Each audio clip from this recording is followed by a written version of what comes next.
आसेगाव पूर्णा येथे वारसा धम्माचा श्रमण संस्कृतीचा अंतर्गत बौद्ध धर्माला लहान मुलांचा सामनेर दीक्षांत धम्म सोहळा। अमरावती जिल्हा प्रतिनिधी प्रवीण तेलमोरे, आसेगाव पूर्णा। नमस्कार, मी भाग्यश्री महाराष्ट्र न्यूज 24 लाईव्ह मध्ये आपले स्वागत करते। अमरावती जिल्ह्यातील आसेगाव पूर्णा येथे वारसा धम्माचा श्रमण संस्कृतीचा अंतर्गत बौद्ध धर्माला लहान मुलांचा सामनेर दीक्षांत धम्म सोहळा संपन्न करण्यात आला। या कार्यक्रमाला गावातील बौद्ध उपासक उपासिका मोठ्या उत्साहाने आणि मोठ्या संख्येने उपस्थित होते। सदर तात्पर्य असे की सिद्धार्थ गौतम बुद्ध जेव्हा ज्ञानप्राप्तीनंतर कपिलवस्तूला येतात तेव्हा राहुल बाळ त्यांना आपला वारसा हक्क मागतात, तेव्हा तथागत भगवान बुद्ध कोणत्याही प्रकारची धनसंपत्ती न देता कपिलवस्तूचा राजपाट न देता त्यांना धम्माचा वारसा देतात।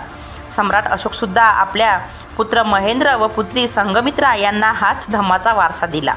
अशा या वारसा हक्काचे संगोपन करत अनाथपिंडक बुद्ध विहार आसेगाव पूर्णा येथील भदंत बुद्धघोष महाथेरो यांनी लहान मुलांना या श्रमण संस्कृतीचा बौद्ध धम्मानुसार वारसा दिला।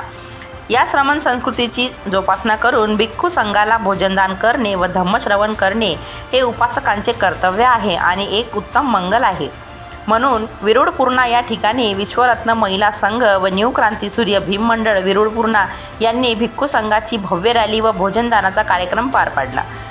भोजनदानानंतर तथागत बुद्धांच्या व महामानवांच्या प्रतिमांचे पूजन होऊन बुद्धवंदना घेण्यात आली व भदंत बुद्धघोष महाथेरो मुख्य सल्लागार अखिल भारतीय